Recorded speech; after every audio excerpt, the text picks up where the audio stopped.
Ma mission TV, le miroir du monde.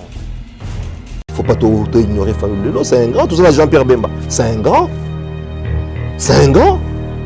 Tout ça, Moïse Katumbi, c'est un grand. Mozito, c'est un grand.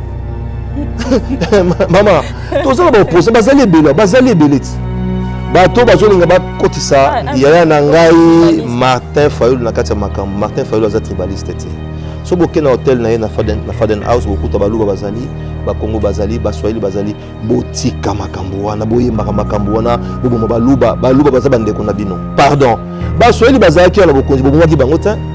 Na habite que je suis le meilleur, mais naza parmi ba meilleur au bako kama ville Kinshasa, toruki ba solo wana pele le sili. Nyoso esalamaka na volonté. Ceux qui mutu aza na volonté, aza na mutu, aza la titulaire, toi aza la vice-gouverneur de la ville Kinshasa, aza na volonté Kinshasa qui ne liboso Kinshasa gozo. On appelle ce exemple moi moké. Ça Kapelouse écoutera quoi? Moïse Katumbi est congolais, contrairement à Makamou Balobaki le baki au italien au chinois, non, c'est un congolais. Maman, bon tant aza ça liboso na pourquoi bazaro le bateke Moïse Azaki italien. Quand on a commis l'opposition, ce n'est pas normal que nous sommes changé Kazak a commis l'opposition, mais comme nous sommes fausse accusation, c'est bon. JB pour nous rebattre, mais sur que bateau va foutre va facture pour nous avoir foutre facture hôpital ngamo quoi.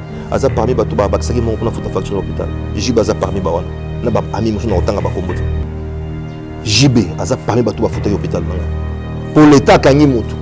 L'état incapable de foutre l'hôpital. Donc parmi les hôpitaux l'hôpital, Jibaza nakati. Le batiko batika JB tranquille, Jibaza ndeko nanga. Azaka camarade nanga meto koma tellement ba relation moko boye, akoma vraiment famille nanga. Te batika Jiba fana tranquille. Te batika Jiba fana tranquille. Ma mission TV, le miroir du monde. En direct de Ma Mission TV, bienvenue encore une fois. L'actualité nous amène quelque part. Tout au long de cette émission, nous allons recevoir pour vous un honorable de la place que vous connaissez, que vous aimez aussi. Bibi Kapinga, toujours à la présentation de Kinshasa Analyse. Je reçois pour vous l'honorable Gekoko Moulumba, à qui je dis bonjour. Bonjour madame. Honorable, comment vous allez? Un peu. Un peu? Ah. Et si Kabato Bazali, peut-être Kobenga est faux malade. Ça n'engage que ces gens-là qui les disent. Ils sont pas médecins. J'ai suivi sur le net, mais j'ai pas le temps pour répondre à ces gens-là. Parce qu'ils ne connaissent pas ce qui se passe ici. Je suis sorti de la prison le 3 janvier. Malheureusement, je suis résident en Belgique. Ma carte de séjour est expirée depuis, si j'ai bonne souvenance, le 16 novembre de l'année passée. Et ces gens-là qui parlent savent bien que la maison Schengen est fermée ici. Fermée, oui. Je devais faire une procédure pour obtenir un visa que j'ai obtenu depuis hier. Donc, incessamment, je partirai pour mes soins. Donc, il ne faut pas suivre ce que les gens disent.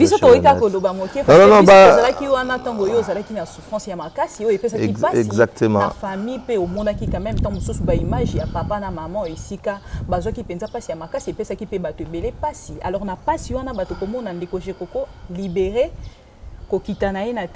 Déjà en bonne santé et non, pas en bonne santé. Vous savez, malade, non, c'était naturel, c'était normal qu'il y ait en forme. Quelqu'un qui a été arrêté 14 mois, on va libérer. Il fallait que je me force pour aller en forme. Ça fait plus d'une année. C'était normal, c'était qu'il y ait en forme. Je ne souffre pas de la malaria. Malaria, c'est maladie, mais je ne peux pas me mettre à soulever ma chemise pour dans l'accès la salle ça n'a pas de sens. Merci. Mais non, j'ai dit que je ne peux pas le faire par respect. Je l'ai fait, filmant à l'hôpital sans que j'étais inconscient. Mais j'ai dit aux gens seulement que la maison Schengen est au Kanga. Moi, carte nanga séjour en Belgique, na voyage na carte nanga wana. OK, comme j'ai une résidence en Belgique. Ma femme est belge, mes enfants sont belges, na une carte à séjour. OK? Ce n'est pas illégal. Et ça, mais tant qu'on a bien carte expirée depuis le 16 novembre, il fallait dans sa demande de visa. Pour nous rejoindre rendez-vous, c'était déjà tout un problème. On a eu rendez-vous, on a visa l'ambassade de la place, il y a Schengen. On a eu visa, j'ai retiré mon visa avant-hier. On est dimanche, je l'ai retiré avant-hier. Donc, incessamment, on a rendez-vous dans le médecin. Je suis malade. Maman, tout tic à la vraiment place où on était passé en français qui s'explique, s'accuse. Donc, j'ai pas le temps à m'expliquer. Na sali ko tout explication par respect na zaranango na bato. Na mona ki compassion bato bazalaki nango, na mona ki bolingo bato ba message bazalaki nango, moyebi ka bande ko na biso mususu er moko afandi na eka boye, azangi loko loba ke na net akomi akamuna ye bozo ba mais nzamba limbisa bango naza kuna te. Malade nangeza nga na famille nanga na médecin nanga na nzambo ya kelanga. Tokoki ko loba te ke bato mususu bazali ko lobango peut-être na komona ke ndeko je koko na souffrance wana po moni pe bandeko mosusu ya politique o bazali ko souffrir na même place wana yo utaki ko bima ya ndeko je koko et puis ko loba te mesusu balobi merci na Kabila pour na ndenge libération na ngai salami. Merci na Kabila na sens nini. Na bima pour la grâce présidentielle. Na cause ingrate pour na loba te ke na pesa grâce na pesa merci na loi wana. Eza droit ya mutu. Grâce présidentielle eza président mutazorango mais na pesa merci na acte wana. Donc, nous avons battu pourquoi. Mais oui, nous avons 14 mois. En fait, le problème c'est quoi? Balingi polémique. Alors, je n'ai pas le temps pour la polémique. Nous avons vraiment le temps pour la polémique. Na pesa merci na mutu moko te na pesa merci na loi o ebimisanga parce que zalaka ba signer ordonnance ba bimisanga na pesa merci na yango. J'ai souffert 14 mois. Et puis pour nous remettre moi c'était que moi j'ai été arrêté injustement. Même dans le film tout à l'heure, film ma mise en scène, ma film. Le jour où on m'a pour un message à WhatsApp, c'était pas dans un forum. C'est une conversation entre moi et un petit à moi. Ils ont même violé l'article 31, allais-je dire, il y a constitution de la conversation, la correspondance à moto. Alors que l'article 31, il y a constitution de et pékisi moto qui nous compte la vie privée moto. Ils l'ont violé. J'ai été arrêté injustement na bateau à Nkosalango. Croyant que ça m'a bien, mais on a la Bible mingi. Ba musuba kanza ba obstacle et bomio. Maman. Mais nzamba zo matsaka.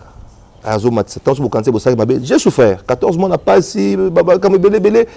Na zo pona besoin kozonga lango te mais ba kanza ba salinga mabe mais bango mo ba ndeba na kinba ba excuse na te ba fuli quoi. Déjà na fula mana na nzambe bango ba bakisi ma ko fula so moke. Donc ils ont encore erreur parce que na bande bazo regretter na place ngo ngape na ngai na zonga penza mingi mingi wana te mais soki pe na leka ki yango ingaki kaka kozala tu sali bien pour bato faut pas comprendre quand même yango nazo pesa moi explication brièvement je suis malade je souffre de rein eza maladie mokete eza maladie makasi ezaki pour ma visa na visa pour carte ngai expirer pour bato ba comprendre bien pour la bonne compréhension. Et puis, Nazo Kene déjà, incessamment, demain après-demain, en dehors 3-4 jours, on va voyager dans mon médecin en Belgique. Donc, nous allons constater, bah, on va aller à l'Italie, on va aller à l'Italie. Ndeko je koko mulumba yo uti penza pona na kati ya libulu wana ya prison ya makala omoni bandeko mosusu pe ya politique o bazali kuna na kati ndenge nini ozali ko senga peut-être pe ko penser pona ndenge otikeli bango kuna peut-être na quelque chose neti ya libération ya ba homme politique wana na sepela ki na message montant au président de la République Félix Tshisekedi alobi na Nairobi abi ki faut batcha ministère ya justice ezala na ministre moko oyo a obonsa mboka. Et lobi mingam na lobi te nazo lobaka oye mokonzi mboka lobi na accentuer kaka donc na lobi te ke oya zalaki wana yebi te to ayebi na lobi na bona boy polémique maman 14 mois de prison et puis spécialement ba leçon na makamusu sutam su munoko koloba boy faut siko ba la ka munoko poye belo nyoko loba parce que munoko bomaka pe e biki saka etombola pe vraiment na besoin polémique te na lobi te ke oya zawana yebi te to ayebi non je n'ai pas dit ça na lobi ka ke ye moko mokonzi mboka Félix Tshisekedi a lobi bien que il faut un bon ministre à justice pour justice et qui n'est pas que justice n'est les vacanation. Bah tu belé va souffrir les lois dans la prison. Moi j'ai vécu ça. Et ça bah tu bakangi bango injustement bah règlement des comptes. Et ça bah tu bakanga bango tant sous papa kufa no kwa kangi c'est pour na babu comme pour na lupango pour na roela lupango. Ce sont des histoires où vraiment frère toi ça mon konzambo ka ba ça une commission mixte bah tu bah magistrat na kati la police na kati renseignement na kati bah ta la dossier ya mutu moko. Je me rappelle encore si j'ai bonne souvenance tant que Mouza Yaka en 2001 prison Makala les a 922 personnes mais Léon nous a 10 000 personnes. Bazola n'a pas conditionné. Surtout que nous avons prisonniers politiques. Il y a des prisonniers politiques au Congo. Et Bazali. Il y a toujours pendant le chef de l'État. A une ordonnance. Amnistie Batu. ba musubi bazali banda mboka bazonga na mboka na bango. Est-ce par rapport à coalition? Tete ngana sengi na kaka. Ah OK. Eza droit na ngana za lelo député na za molobela bato fona senga. Bato bazana la prison bakanga bango injustement. Na ezaka ba prisonnier politique te na ba simple citoyen bakanga bango arbitrairement. Baluka moyen ba bimisa bato na po ko lever mboka, les gens souffrent. Maman, tout le monde le mot bato bazali banda bazoko ko lia ko to bien te. Bo bato bazana kata prison ba olia ndenge. C'est difficile. Moi, j'ai vécu ça. Maman, calvaire est dans la prison, même la prison de l'eau. Calvaire, parce que le problème est allé. Il faut vraiment me konzamboka à l'oka moyen. Nenga prometa qui avant toute investiture, à l'obaki bouille à Kangayango. Nenga l'obaki qui a aussi sa bitumba. Nazo rappelé pe naza muta parti naza IDPS. Nenga l'obaki base na biso ya ba armée na biso yo comme na est pour na ko éradiquer ba force négative on asale la yango parce que ngai lelo ce n'est pas dit que pour na IDPS na lobeta kama boko RN sauté. Nena zaka na PPRD na zaka beta boko na sauté. Nena zaka na MLC na beta boko na sauté. Ndepe na rozana IDPS na beta boko na soki aux autres c'est ezana ngo ba na français c'est les imbéciles qui ne changent pas. Je ne suis pas un imbécile par contre. Tant on a eu un amour qui est marché dans bien tu na n'est pas sur le marché. Na obanga motuté na explication pas opesa na motuté. Ko mambala moko na ko pona yo tant na kati ya ba candidat gouverneur autant on sous IDPS sali confiance ba kene ko représenter ba. Mama tozonga na eloko tolo ba wana na zo biso makamolo bina na tamo le parti belé. Na yo sho que ba imbécile quand débat changer kati. Ngala za imbécile te.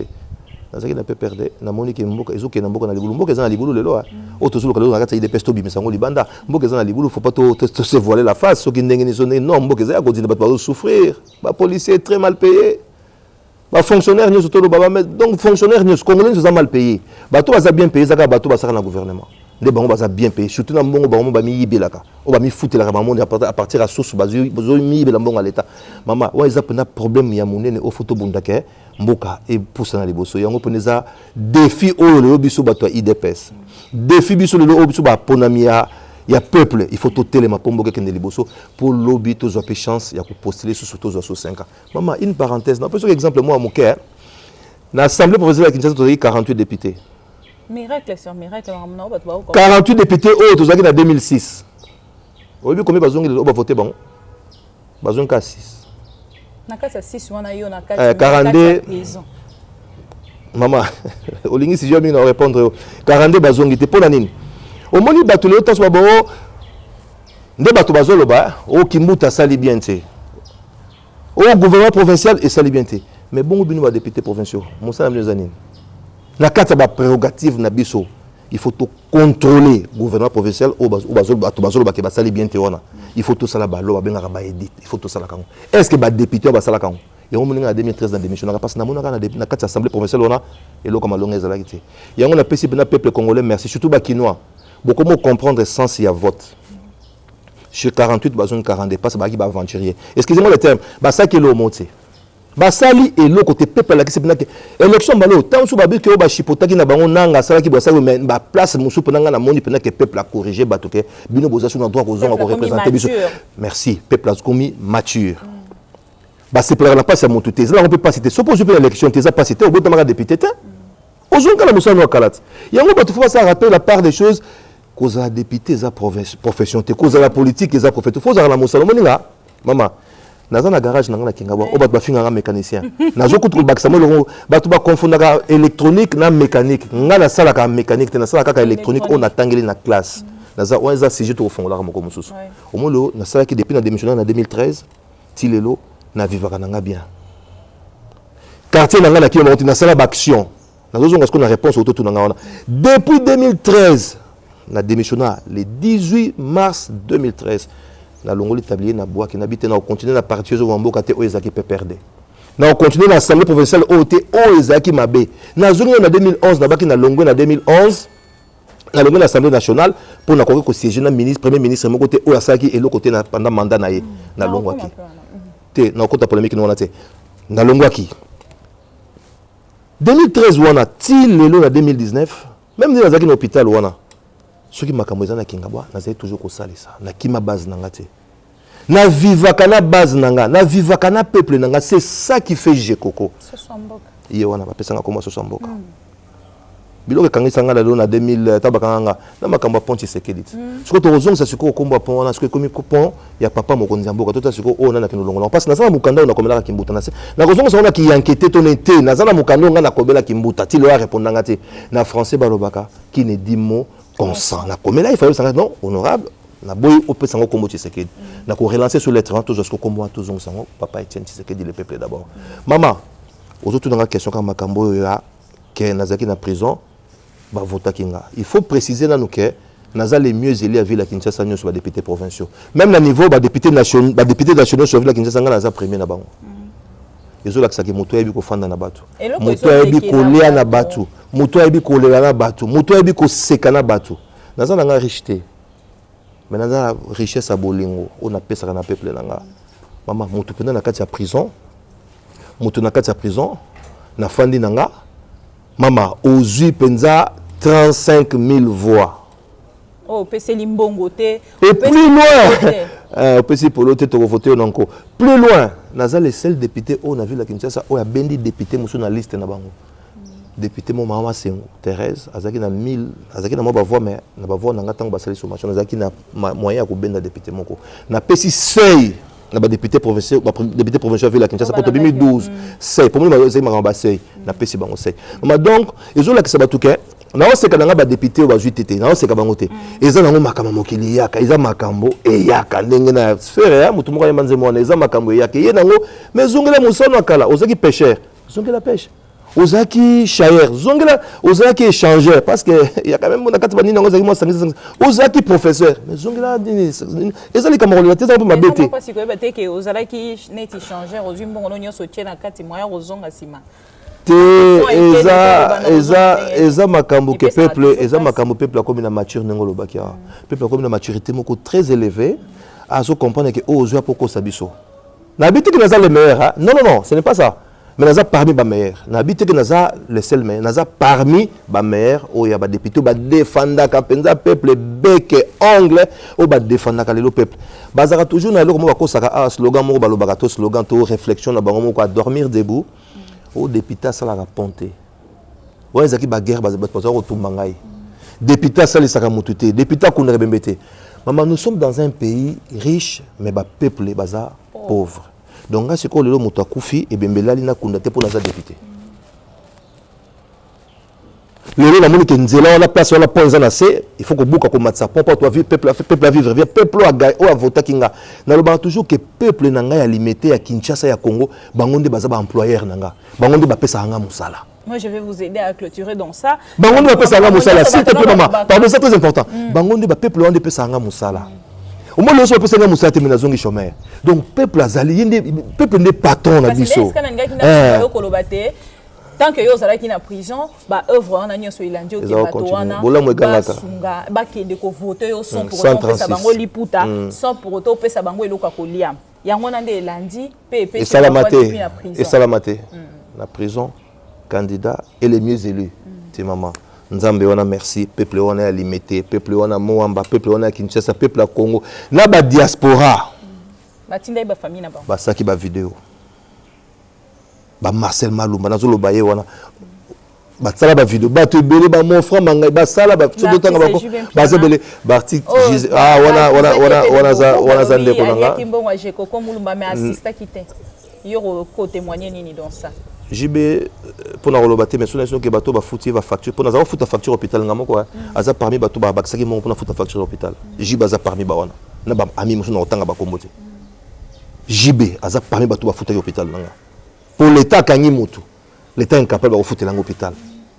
donc parmi bato foutre l'hôpital JB aza na kati do batiko batika JB tranquille JB aza ndeko nanga azaka camarade nanga mais to koma tellement ba relation moko boye akoma vraiment famille nanga te batika JB fana tranquille batika fana on évolue honorable lelo candidat gouverneur ya Kinshasa comment na Kinshasa lelo ndenge ekomi solo Kinshasa ezobimisa ido pes na ngambo na bango bandimi yo okende penza na kombo na bango ozali komi mona pena na profil wana ya kolongola solo Kinshasa ezopesa lelo maman na opeso par exemple mona obetaka na lycée na ngo kota na polémique wante obala bateke na critiquer bato basaki liboso peuple moko ya bilan ya bato basaki liboso na olobelo te. So ba sala ki bien, peuple muto yebi. So ba sala ki bien te, peuple muto yebi. Nga na kota te me batiki la nga ba pesa nga chance wana. Population nyonso ya Kinshasa, place bo voter ba député provincial na bino. Bino nde ba kondi na biso, bino nde bo pesa biso musala, na zotala bino na miso. Maman na kotala soutenir ta peuple wana. OK. Message na lingi bo leksango partout, même sur la chaîne de télévision à Kinshasa bo leksa message wana. Et les cas partout. Peuple à Kinshasa na zotala bino na miso. Bino nde bo pesa biso bo kondi. Bon luka moyen soki ba député no bazali accessible ninga na yambaka batu nyonso na lupango nanga na musala nanga bo mona bango bo bisa onke to lingi mutu bo voter pour na mutu tel. To yebani entre biso na biso, biso na biso. Kinshasa les lezo senga gouverneur moko o azali lo mutu à terrain parce que Kinshasa est comme une ville moko accidentée. Non, habité que je suis le meilleur, mais naza parmi les meilleurs au bako kama ville à Kinshasa, toroki ba solo wana pele le sili.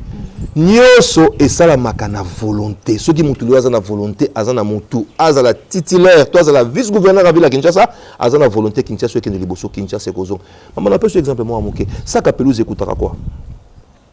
Est-ce que vous avez beauté le pelouse de Kosa Kinshasa na ba venu so minene to pelouse de part et d'autre. Maman, ouais ça ka biloko miki. Et ça biloko moko ekosi la facilement. Neti ba bidou ba mai tout le monde ezo boucher ba rigole maman il y a moyen ko ça ba biloko mo recyclage ko ba comme biloko mo recyclable maman eza question volonté na bité ke ba bazaki na volonté tant sous place volonté na bango esukeli ni place volonté nanga e ko bandela poto pour ça Kinshasa na otonga motu te na boy comme ko sentir que bobangi mingi ya te eza bobangi te peut-être kozonga prison non maman na banga prison te au monde bakanga pour na pesa pa comme pont Tshisekedi na banga présenté de na banga présenté que tout je crois ibaki tout je crois abomaki tout je crois violaki mais souvent quand on pour défendre la population Mandela Kinshasa Mandela Congo ngait na kozonga na onyoso zali te na boinde polémique na lingi na ngana za na polémique te na zo baka mama so déjà mutalobi que place volontaire ne suka ki yanga bandel mais mutalobi nyoso to ina lo baso ndenge na fongola motema la motema libana po tanga ngo bien to bunda ke Kinshasa ekoma ezonga ndenge zalaka kin label ezala différente na Kinshasa ya lelo. Point barre, na bobo kota polémique, mais tout ça capable. Batchenga la candidature, naza candidat la compte à IDPS, naza ngamoroté, naza na Batumo na Laurent, ou aza pen expérience, azaka na ba DGI, azaka na ministère et travaux publics à l'époque, aza grand frère aza na expérience makasi, batchenga nae, tout bundake biso nae, tout simbana na sekolo ba makambo ya ba député provincial au peuple famo na député à chaque commune nae, chaque commune moi député là donc to lingi bo voter mutu pakala, to lingi bo voter mutu songolo parce que so bo sala ngote to kozongela bino. Na menace te mena nenga bien, ba yamba bino ba député no ba mo ba yebi. Ba yeba no ba ko kumba ville à Kinshasa. On moni sondage, on moni ngali nga poto po ani, po na poto sondage joua ka mingi. So le côté na net, hôtel ba sa sondage ba ba candidat nyoso na banza boye mutazo mene ba on ba et quand maman kasi na otanga kombo te tant chose na ngonga tant pesa ngate me bino boye boza muta presse o yebi na zo mene même la télévision la chaîne locale a boye mutazo mene na sondage to luka moto lelo to boye na lelo mbalo ba to fani na bureau kana malili te Kinshasa il nous faut un gouverneur au aza muta terrain o yebi passe ya batu o yebi ko sala maman oza na place chantier zali oza na makasi pa ko la chantier wala chantier si là. Tout bunda, tout ça, maman, il y a question volonté. Kinshasa, bonga en ayant 2 ans. Bah, faut le coup de ça, 3 mois, faut le sili. Pour Kinshasa, il y a une bonne volonté. Tu as une bonne volonté. Sauf volonté, Zali. Maman, sur les canaux bien. Tomoni Ndeko Koko, président de la République, a outil ko sala moi tourner naie autobingi régional. Point de vue naïo en beaucoup d'années na ba président bo solo linaé na population un grand succès minga lobezate a sali pena succès et la kishike balingi tozozong saka toujours ça pour na IDPS to lobate na mona ki mokonzi na za na chance à mona depuis ba voter na moni déjà 4 fois atuninga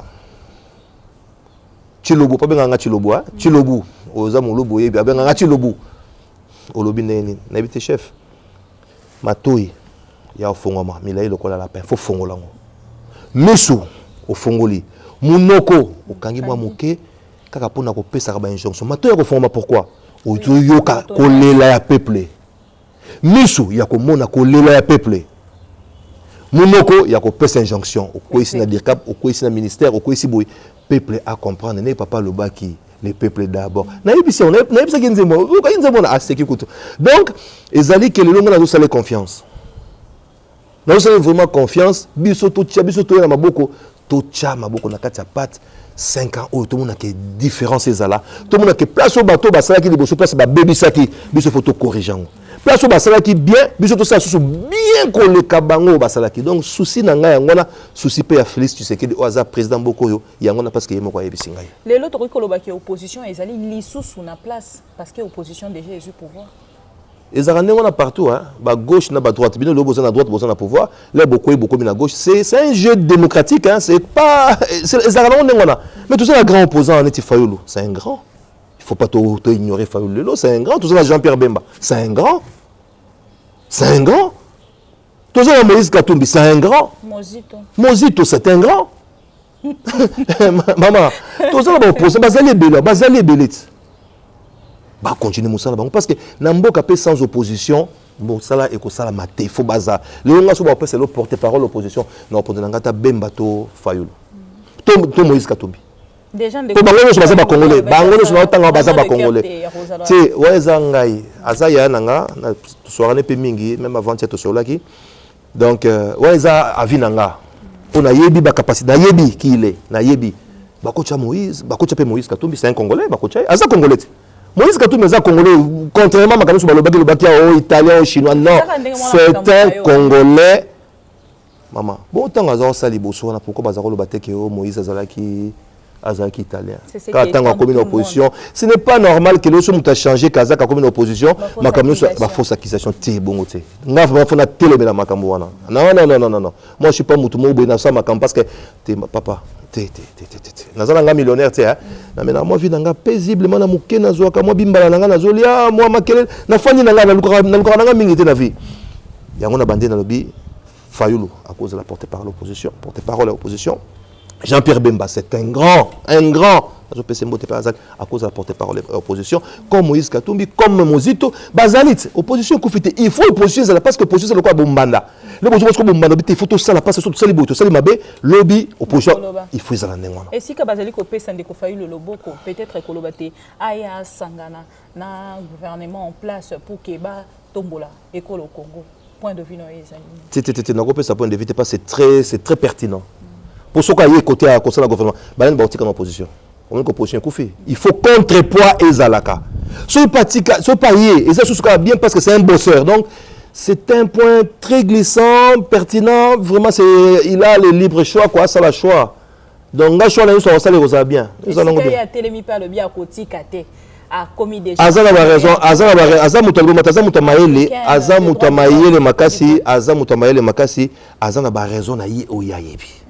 On a grand frère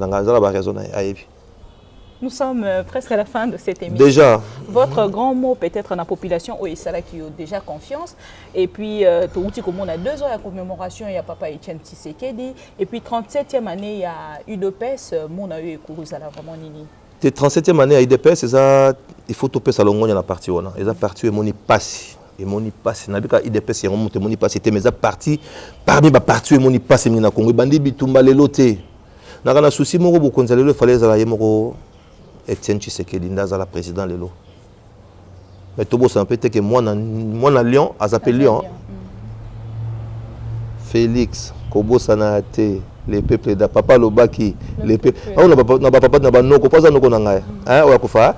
Donc abosa les peuples té. Aza lelo la chance moko lelo akoki lelo ko tikala na kati histoire ya mboka.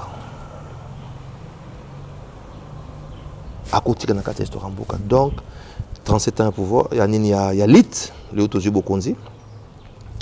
Et puis toujours fêté babiso ki neza les 15 ans nazo bandela pe ko beloko moke bato mosu bazo kanza ke meeting les 15 ezo sala parce que bato la muka basala ki tete bandeko na ngazo tomber que biso les 15 to kokisi 37 ans et ça 37 ans existence il y a IDPS il faut to beta c'est bon le soki vita beta ki lelo awa na imana baganya ki lobeza match mazembe to basona ki na vita to basaki barobeta na ninte na triomphe barobeta na bango na martyr ça n'a rien à voir ça n'a rien dans le cadre polémique. Ils ont vraiment le cadre polémique. Ils ont un terrain, tu préfères que parce que moni bato bakuta boy bakei. Bat muso uta kansele. Ils ont le s'intéresser ils ont un centre pesa munene. Bat nous ba ils ont un cadre polémique. Bato bazo kansaka ide pesa au sala meeting pour un cadre polémique. Non, c'est loin de là, loin de là. Tous en attend on a té. Tous en attend. Et puis Martin Fayulu to ko zala ite ke il y a l'objet de battre aza famille, aza moi na pena nda aza famille. Tous en attend on a té. Non, totalement. Nazongi na pense ko baki pour nous remercier Batou. On a telo baité ngana lobango na nous pesa banka merci ba employé ba onde ba employeur na ba onde ba pesinga musala na boya na 2013 babité au boya na 2013 to kozonge selon on anko oza na hôpital oza na morgue kutu ba loba to ko voter au ko kwa lokola la zara c'est quoi ba c'est fort hein na nzoto ndekole nzoto lancé campagne magasin directeur de campagne nanga directeur de campagne il a été vraiment à la hauteur. Na yebaki ka komaki na niveau politique makasi ndengona vraiment coup de chapeau na grand frère, coup de chapeau na petite sœur nanga Nadine Mulumba, coup de chapeau na ba camarade ni sur la petite sœur nanga Nadine Mulumba parce que si je vous dis que na ba campagne na ça qui mondam parce que ato pesa ke le côté mais il faut que mazout na camion batumi ba pesa ki mbongeza bato poto. Diaspora merci mingi. Merci, bah, vie mon frère, à Paris, mon frère Mangaï. Bah, tu es belé, bah, personne qui n'a pas de bangon sauté. Donc, coup de chapeau, Nadine Mulumba, na groupe, na wana, ne botini mongo belé, na kota nga montant. Te pesa bande kono, sur ba camarade na yo, mbote mingi, merci, na oba salaki, bana kinga boko tu ma belé ma metolo bate. Na so mara unité te na prison, batindaka. Na les hôpital na so mara unité te bangonde batindaka nyoso. Donc, merci na batino so na tanga bango lelo, to keti musika. To kene pena musika. Merci na toi salinga confiance bozong salinga mandat nanga ezaka mandat nanga mokoteza mandat nanga na bino poto bunda kingabwa limité Kinshasa Congo et kende musika et bonga il faut tout ça la moi correction na bateau bazaki liboso ba comprendre que bateau ba yelelo c'est une équipe forte une équipe où ils ont la volonté à gosala une avec équipe oyo transparence avec vraiment nengolobi une grande transparence du travail voilà. Est-ce que vous avez besoin de visa? Vous avez besoin de paix, justice, travail. Et ça, je pense. Devise. Nous, la Belgique, les devises, l'union fait la force. Na Congo, na RDC, paix, justice, travail. Il faut devise, et ça la mise en application. Ndeko je ko mulumba to komi to silisi émission na biso ce qui est faux ça la moment qu'on a président de la République Oyazolanda yo mo e uti penza na motema na yo na bokambi na ye lelo okoloba nini na obaka moke lisusu encouragement na ko bandela kaka makambo na yebisa ki to zainga na ye tango azaki élu première fois on a komona ye atuninga chilobu abenga nga chilobu wetu et là on y koloba toji bokonzi to sani po na mboko non mais et là simplicité on a simplicité puis très ouvert c'est un monsieur très ouvert contrairement à ce que les gens disent ici que non baluba et maman pardon bato bazolinga ba kotisa ya na ngai Martin Fayulu na kati ya makambo Martin Fayulu aza tribaliste te so boke na hotel na ye na Faden House bokuta baluba bazali ba Congo bazali ba Swahili bazali botika makambo wana boyemba makambo wana bobo baluba baza bandeko na bino pardon ba Swahili bazali na bokonzi bobo ki bango ta siko baluba basali bino nini nazo bate parce que naza muluba nazo bango parce que naza congolais ko parce que bino boza ba congolais botika makambo wana botika toza biso so ba congolais boya to simbana mboki kende liboso vraiment pardon botika ne mobuto lobaka tata bo moko mama bo moko ekolobo moko to tika toujours na yango botika makambo ekoluka mindondo to kozanga moya ko moto wana nazongi koloba kende na ebisaki chef na bina ye mokonzi mato ya kofonga pe ya kotelemisa yoka mingi koyoka mingi ezia basongi te koyoka mingi ezia pasi ya population sociale nano misu pe etala stop là koyoki yango otali moni ke pasi parce que oyebi ke pasi ezali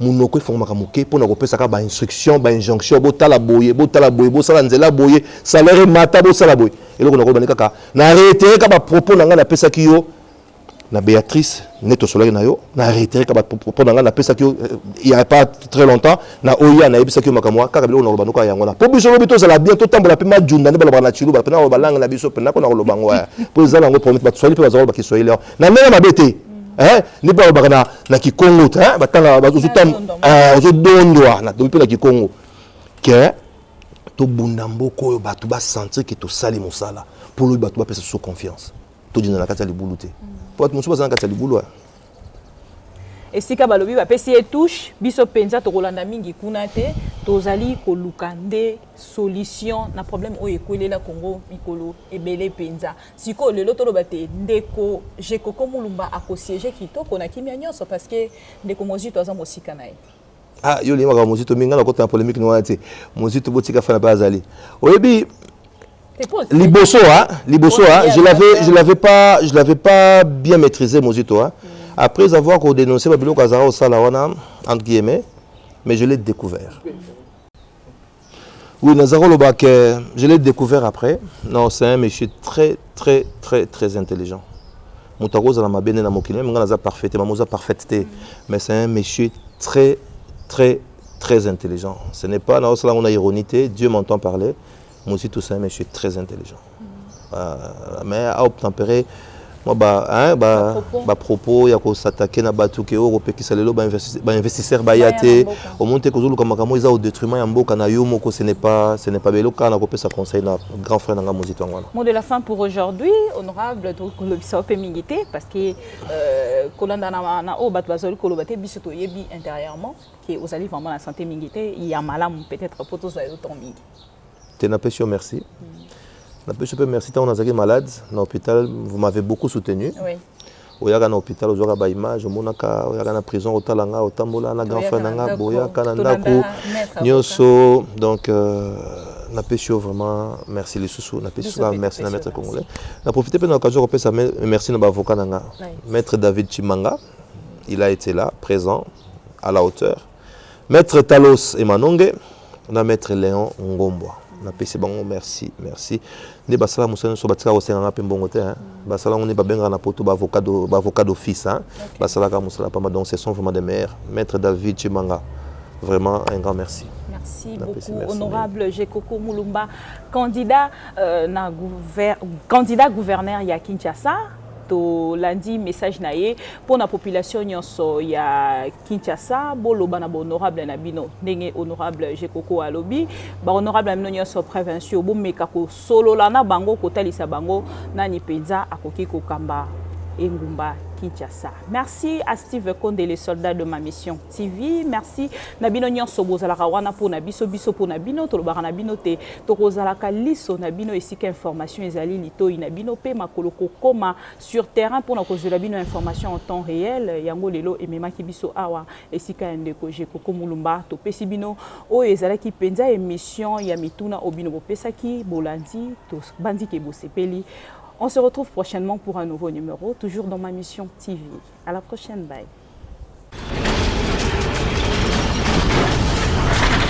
Ma mission TV, le miroir du monde.